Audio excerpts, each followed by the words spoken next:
Bab 056. Dengan berat hati, Yasa melepaskan jari telunjuknya dari jemari mungil adiknya. Yasa mengecup punggung tangan Dasa dan Yasa juga mengecup pipi bulat adiknya yang tengah terlelap di pundak sang papa. Widuri bisa merasakan betapa Yasa sangat menyayangi Dasa sehingga Yasa terlihat begitu berat ditinggal pulang ke Indonesia. "You'll be the one that I miss the most." Yasa berbisik lembut ke telinga Dasa dan sekali lagi mengecup pipinya sehingga ia nyaris terusik. "Semangat, boy." Sekali lagi Bian menyemangati Yasa. "Thanks, Pa." "Semangat, Yas." Widuri juga ikut menyemangati Yasa, menatap dan menyuguhkan seulas senyum penuh rasa tulus yang membuat Yasa yakin kalau Widuri memang orang yang sangat tepat untuk mengisi posisi di hati papanya. 95. Makasih banyak, Mamu. Tukas Yasa, dengan sebutan Mamu yang jarang ia sebut langsung ke hadapan Widuri langsung. "Sama-sama. Dasa pasti akan nyari-nyari kamu nanti. Tolong jaga papa dan adikku baik-baik ya." Yasa juga menitipkan papa dan Dasa pada Widuri. "Itu pasti. Makasih banyak karena udah memberi arti dan warna dalam hidup papa dan hidupku juga." Widuri tersenyum. Acara perpisahan ini membuat Yasa jadi lebih leluasa mengatakan kata-kata terakhirnya. "Saya akan menjaga mereka buat kamu. Kamu harus tetap semangat ya, jangan menyerah. Banyak orang yang sangat sayang sama kamu. Oke. Tolong sampein juga rasa sayangku buat kakek dan nenek saat kalian ketemu nanti." "Siap. Jangan lupa update foto-foto terbaru Dasa nanti." "Oke. Ya udah." Bian menunggu di dekat pintu dan dia begitu senang melihat Yasa dan Widuri berinteraksi semakin intens. Walau tidak bisa mengganti secara utuh, tapi kehadiran Widuri sudah cukup mengisi kekosongan di hati Yasa akan kasih sayang seorang mama yang tulus yang tidak ia dapatkan selama ini. "Kami pulang ya, Yas. Jaga dirimu baik-baik," kata Bian sekali lagi. "Harusnya aku ikut antar kalian ke bandara." "Nggak usah. Siapkan diri kamu buat kuliah besok." Perpisahan itu terjadi jua. Yasa harus merelakan orang-orang terdekatnya pulang meninggalkan dirinya. Terutama Dasa. Dasa memiliki tempat khusus yang paling disayangi oleh Yasa. Menikmati rasa sayang sebagai seorang kakak, sampai membuat Yasa lupa akan rasanya jatuh cinta. Yasa belum menemukan sosok wanita yang benar-benar akan ia sukai. Dan mungkin saja kisah cinta Yasa akan bermula di masa kuliahnya ini. Dengan siapa? Itu akan menjadi rahasia hati seorang Yasa Janitra. Regita mengalami masa-masa sulit di dalam hidupnya. Hanya berbekal sisa harta gono gini, Regita bahkan harus menyewa apartemen untuk tempat tinggal. 96. Mobil yang biasa ia pakai harus dijual. Bahkan Regita juga mulai melelang barang-barang mahalnya untuk sekedar menyambung kebutuhan sehari-hari. Dalam menjalani hari-hari yang berat tanpa sumber pendapatan yang tetap, Regita juga harus tersiksa rasa bersalah terhadap anak semata wayangnya. Betapa Regita ingin pergi ke London dan meminta maaf pada Yasa. Hanya ingin meminta maaf saja. Tak akan ada maksud lainnya. Sayangnya Regita harus menunggu barang mahalnya terjual untuk ongkos tiket pesawat. "Mama akan segera berkunjung, Yas. Mama cuma mau minta maaf dan memastikan kamu baik-baik aja di sana. Setelah itu, Mama akan pulang dan akan selalu mendoakan kamu dari sini. Maafkan Mama, nggak pernah bisa jadi mama yang baik buat kamu. Maafkan Mama." Dalam kerinduan yang teramat dalam, Regita hanya bisa menatap potret Yasa yang ada di galeri ponselnya. Setelah Yasa benar-benar jauh, barulah Regita merasakan apa artinya kehilangan. Emil berkubang dalam derita berkepanjangan sebagai manusia tak berguna yang hanya bisa duduk di kursi roda. Dia harus bertanggung jawab atas kehamilan Sonia. Sonia mau saja dinikahi Emil sambil memanfaatkan momen untuk memindahkan beberapa aset berharga ke tangannya. Selain itu, Sonia juga memperlakukan Emil seperti kakek tua yang tak ada guna. Ih, makannya yang bener dong. Jijik banget tahu nggak harus nyuapin aki-aki nggak guna kayak kamu. Sonia selalu membentaknya setiap waktu. Tiada ketulusan dan tidak ada lagi sikap manja yang ia tunjukkan. Yang ada hanya omelan dan bentakan yang menjadi menu wajib untuk Emil setiap harinya. Emil menangis dan tak mampu berbuat apa-apa. Hampir saja tak ada harapan untuknya bisa menjadi pria gagah kembali. Emil harus menikmati sisa hidupnya dalam keadaan menyedihkan seperti itu. Alia selamat dari kehancuran sebab ia sadar akan kesalahannya. Alia mantap menatap masa depan setelah bercerai dari Randy. Alia fokus untuk melunasi hutang-hutang bekas pesta megahnya bersama Randy waktu itu. Jalan Alia tak selalu mulus, dia juga pernah dikejar-kejar debt collector tapi Alia tidak menyalahkan orang lain.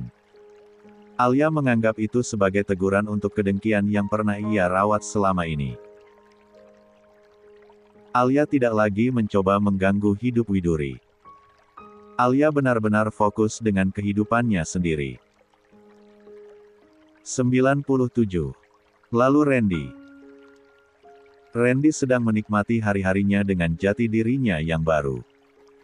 Lebih tepatnya dengan orientasi seksualnya yang baru. Dia masih bersenang-senang dan belum mendapatkan teguran apapun. Tapi sudah bisa dipastikan kalau perbuatannya dari awal sampai akhir kisah ini adalah perbuatan yang sangat dilaknat oleh Sang Maha Pencipta. Bagaimana tidak? Randy dikenal sebagai orang yang kecanduan judi. Randy juga selalu menyiksa dan menghinakan perempuan yang telah ia halalkan. Dalam kasus ini Widurilah yang menerima siksaan paling banyak. Alia lebih ke siksaan secara batin. Dan sekarang, dosa-dosa Randy semakin menumpuk dengan perbuatan maksiat yang bahkan menyimpang. Randy hanya tinggal menunggu waktu bagaimana hukum alam akan segera menghampirinya. Kisah Widuri yang getir di awal, kini telah berubah menjadi kisah yang indah bahkan telah menebar kebahagiaan untuk orang-orang di sekitarnya. Kesabaran Widuri bisa menjadi contoh baik, dan keburukan para pembenci juga bisa menjadi contoh yang harus dihindari. 1 tahun kemudian. 98. 1 tahun kemudian. Iya, Bu. Aku transfer uangnya sekarang, ucap Lanina dalam sebuah obrolan via telepon dengan ibunya yang ada di Jakarta. Sekarang. Jangan ditunda-tunda lagi. Iya, sekarang. Lanina agak kesal lalu memutus sambungan telepon dengan ibu angkatnya yang selalu minta jatah uang jajan Lanina yang dikirim rutin oleh orang kepercayaan Bian setiap bulannya. Selama kuliah di Bandung, urusan kos sampai uang makan dan uang jajan adalah tanggung jawab Bian. Lanina memeriksa uang di dalam akunnya dan uang bulanan memang sudah masuk. Segera ia transferkan beberapa pada ibunya agar ibunya tidak merecoki dirinya terus. Sebenarnya nggak enak dapat uang jajan terus dari Pak Bian. Kalau pulang ke Jakarta nanti, aku akan temui beliau dan minta buat stop uang bulanan itu. Sumpah, aku nggak enak banget udah banyak ngerepotin keluarganya Yasa. Lanina termenung sejenak dan bukannya senang diberi jatah setiap bulan, Lanina malah merasa sangat tidak enak. Bian sudah terlalu banyak membantunya sehingga Lanina tak tahu harus dengan cara bagaimana membalas semua kebaikan Bian dan Widuri. Kriting-kring, ponsel Lanina berdering lagi dan kali ini yang menelpon adalah seseorang bernama Kak Pradit. Munculnya nama itu di layar ponselnya membuat pipi Lanina agak memerah. Kak Pradit. Mau apa ya nelpon aku? Pikir Lanina dan hatinya berdebar saat akan mengangkat panggilan telepon dari pria bernama Pradit itu. Halo. Lanina berusaha sok kalem lewat sapaan halo yang terkesan datar dan cuek. Halo, Nin. Aku di depan kosan kamu, bisa keluar bentar nggak? Lanina terkejut mendengarnya. Di luar. Kok mendadak? Kok Kak Pradit nggak bilang kalau mau ke sini? Cuma kebetulan lewat aja. Abis dari kosan Hariri, sekalian mampir aja, soalnya ada yang mau aku kasih ke kamu. Buruan, keburu dingin nih. Betapa hati Lanina senang mendengarnya. Walau bukan pacar, tapi Pradit sudah berhasil membuat hati Lanina berbunga-bunga. Ya udah, aku kesana sekarang. 99. Cepet ya. Iya. Lanina menutup telepon lalu menoleh ke arah cermin untuk beberapa saat hanya untuk memastikan kalau wajah dan rambutnya dalam keadaan baik-baik saja. Lanina seperti orang yang sedang jatuh cinta. Tapi Lanina juga seperti berusaha keras untuk menahan dirinya untuk tidak cepat-cepat jatuh cinta. Lanina ingin menuntaskan studinya tanpa hambatan apapun. Lanina ingin sukses dan tentu saja tak ingin mengecewakan keluarga Biantara Perkasa. Seorang pria menunggu di dalam sebuah mobil sedan putih yang terparkir di depan gerbang rumah kos Lanina. Pria itu terlihat sebaya atau mungkin lebih tua beberapa tahun dari Lanina. Pria itu berpakaian rapi dan juga berkacamata. Dia terkesan seperti seorang mahasiswa yang lebih suka menghabiskan waktu luang di perpustakaan. Semakin dekat Lanina melangkahkan kakinya ke arah Pradit, semakin hebat debaran di hatinya. Hai, Kak. Lanina sudah sampai dan berdiri tepat di sisi kiri mobil itu. Pradit menoleh lalu segera menurunkan kaca mobilnya lebih lebar.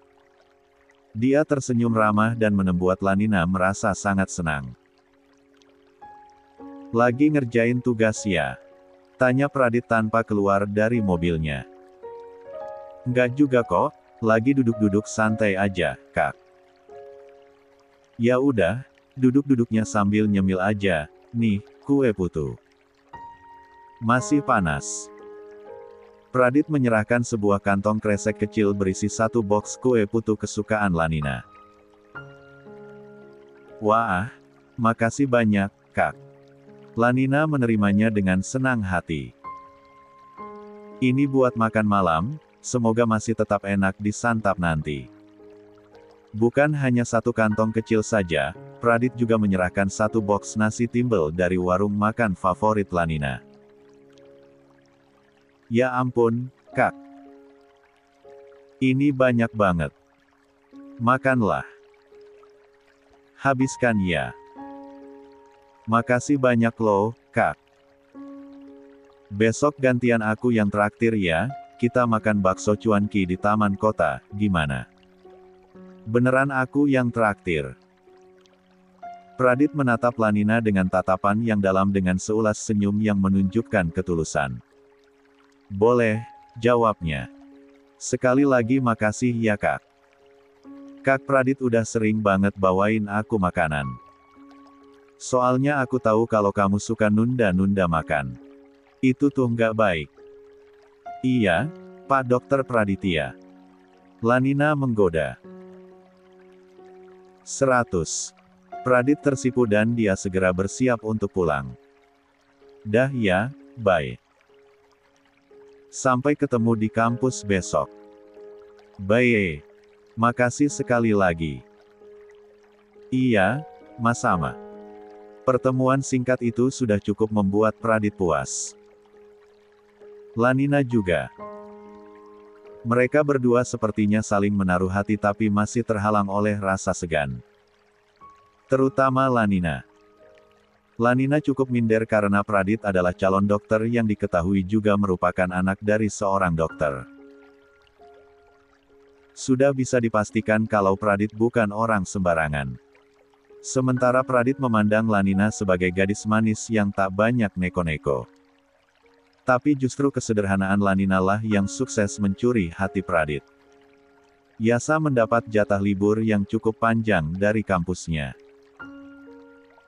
Sejak dia menetap di London, ini adalah kali kedua Yasa pulang ke Jakarta. Orang pertama yang paling ingin ia temui adalah baby Dasa yang sekarang sudah tumbuh menjadi balita aktif yang centil dan makin-makin menggemaskan. Saat Yasa tiba, hari sudah sangat larut dan hanya Bian dan Widuri yang menyambut kedatangannya. Yasa begitu gagah sebab ia juga tergabung dengan klub sepak bola kampus, perawakannya begitu tegap dan atletis. "Sehat?" tanya Bian saat menerima salam hormat dari Yasa. "Sehat. Perasaan kamu makin tinggi aja, Yas. Padahal kita baru 5 bulan aja nggak ketemu." Widuri merasa pangling dengan Yasa. "Masa sih?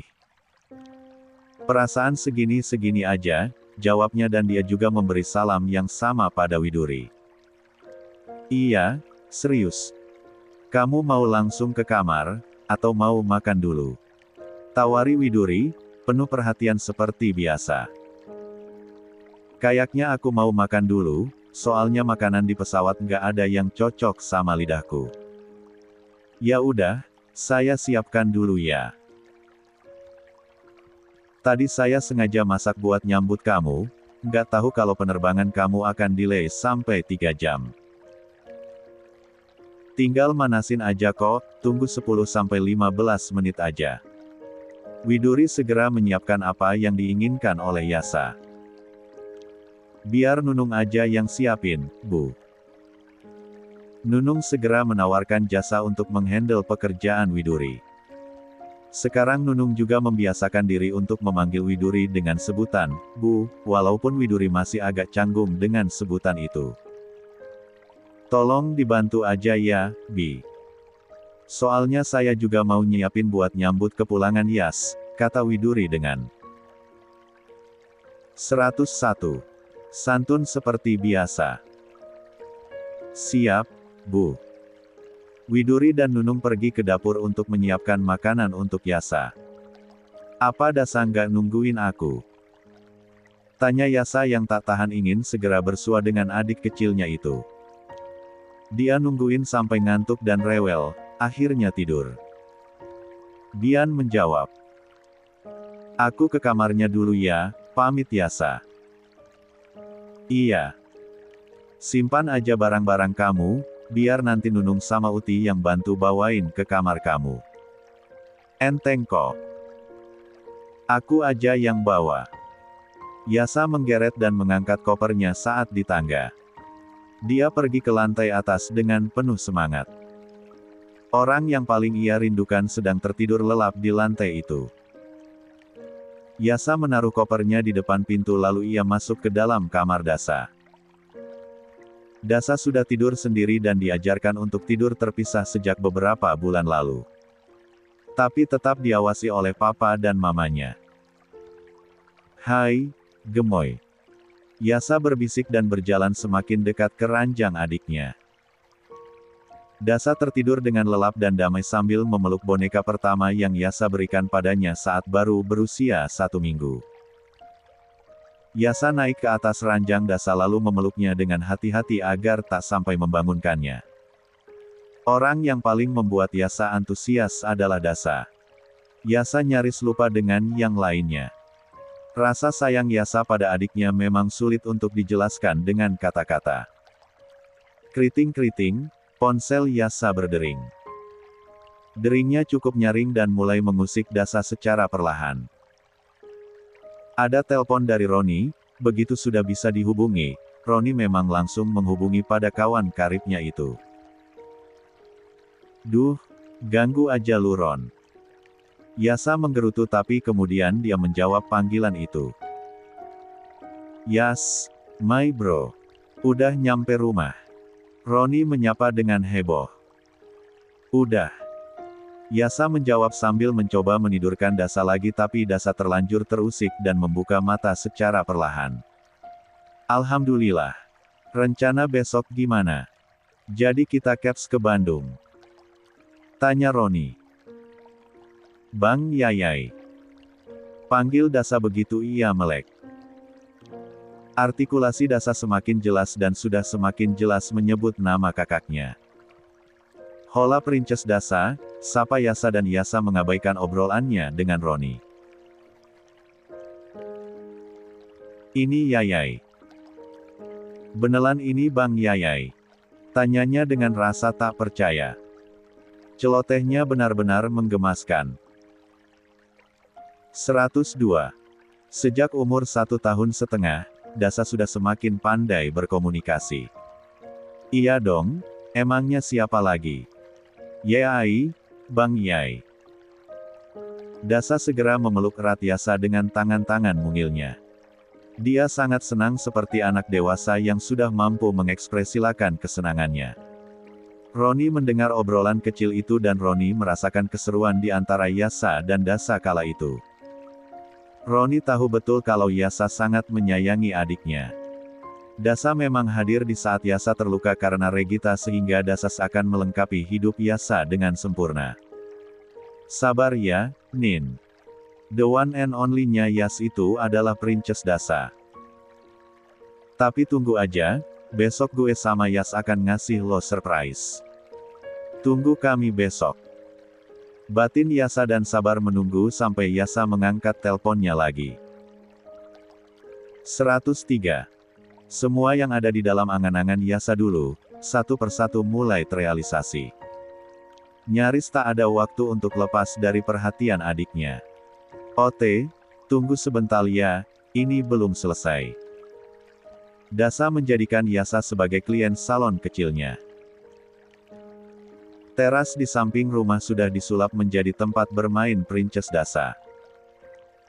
Berbagai macam mainan tertata rapi di sana dan beberapa juga ada yang berserakan di lantai.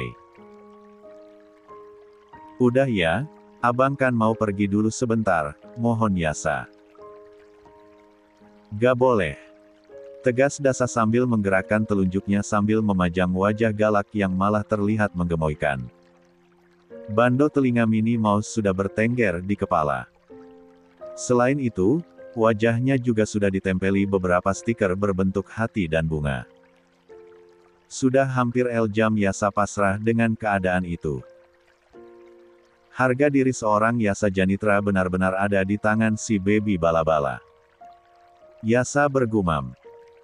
Ingin kesal, ingin marah, tapi sayang. Jangan lupa pakai lipstik ya biar cantik. Dasa mengoles lipstik mainan di bibir Yasa sehingga penampilan Yasa semakin menggelikan. Oh please, Dek. Bian dan Widuri yang menyaksikan itu sampai dibuat tertawa. Keduanya benar-benar terhibur dan merasakan hari mereka begitu sempurna. Kamu tahu, sayang? Tanya Bian pada Widuri. Apa, Mas? Tanya balik Widuri. Satu-satunya orang yang nggak bisa dibantah oleh Yasa adalah Dasa. Selama 2 tahun ini, aku hampir nggak pernah lihat Yas mengalihkan perhatiannya dari Dasa. Even, saat dia pergi jauh, perasaannya nggak pernah berubah. Apa kamu juga merasa demikian? Iya, Mas. Apa yang kamu bilang tuh benar banget. Aku kadang masih aja nggak ngangka kalau Yas benar-benar bersikap sehangat dan selembut ini pada adiknya. Semua orang juga nggak ada yang ngangka. Coba aja tanya sama Nunung dan Uti, pasti mereka juga akan merasa takjub dengan apa yang terjadi pada Yasa sejak ada Dasa. Alhamdulillah ya, Mas. Ya, alhamdulillah. Pandangan Bian begitu cerah. Istri cantik yang baik duduk di sampingnya, dan 2 anak sedang bermain bersama di depan matanya. Seperti itulah Bian ingin menghabiskan sisa umurnya. 104. Udah ya, please. Nah, Bang Roni udah di depan nih, duh, bahaya jangan sampai dia lihat ini, kata Yasa agak panik karena Roni sudah mengabari kalau dirinya sudah sampai di halaman rumah. Janan dihapus. Dasa ngambek saat Yasa sibuk menarik beberapa lembar tisu basah untuk membersihkan make up-nya. Yah, udah dulu ya, besok kita lanjut lagi. Abangnya mau pergi dulu. Nggak akan lama kok. Yasa masih memohon. Gak boleh. Pokoknya gak boleh. Dasa melipat tangan di dada dengan wajah merengut. Dia benar-benar marah dengan Yasa. Widuri segera bergabung untuk membantu membujuk Dasa. Widuri tahu kalau hari ini Yasa berencana pergi bersama Roni. Sayang, udahan dulu ya. Nanti main lagi sama mama, bujuk Widuri dengan lembut. Tanda-tanda mendung di wajah Dasa mulai terlihat. Dia sangat sensitif dan merasa kalau Yasa tidak mempedulikannya. Kalau gadis kecil sudah marah, memang susah sekali nyari obatnya. Yasa mengalah dan urung membersihkan wajahnya. Dia tak tega melihat gadis centil itu tiba-tiba jadi murung sambil memalingkan wajah darinya. Assalamualaikum, Om Tante. Tahu-tahu Roni datang dan jelas sekali ia melihat mantan Panglima Tawuran SMA BH sedang dimake over oleh adik kesayangannya. Waalaikumsalam, jawab Widuri dan Bian. Ya elah, malah langsung ke sini. Yasa malu lalu segera menggunakan tisu basah itu sebelum Roni iseng mengabadikan penampilan unyunya saat ini. Roni tak bisa menahan tawa. Tapi karena ada Bian dan Widuri, Roni hanya bisa cekikikan saja. Gimana kabar kamu, Ron? Sapa Bian pada Roni. Baik, Om. Alhamdulillah. Silakan duduk dulu, persilakan Widuri. Makasih, Tante. Enggak. Duduk di depan aja. Bentar lagi kita cabut kok, bantah Yasa yang masih sibuk membersihkan wajahnya. Bang Yayai nggak sayang aku, huhu. Tiba-tiba Dasa merengek dan menangis karena merasa diabaikan oleh abangnya. Padahal, sejak semalam sampai di detik ini, Yasa selalu ada di sampingnya. Mana ada, sayang. Bang Yayai kamu tuh sayang banget sama kamu, bujuk Widuri. Ya ampun, drama kamu nggak pernah berubah bahkan sedari Orokia, Dek. Yasa jadi merasa bersalah lalu bergeser dan mendekat pada Dasa. 105. Udah yuk, kita bobo siang dulu, ajak Widuri.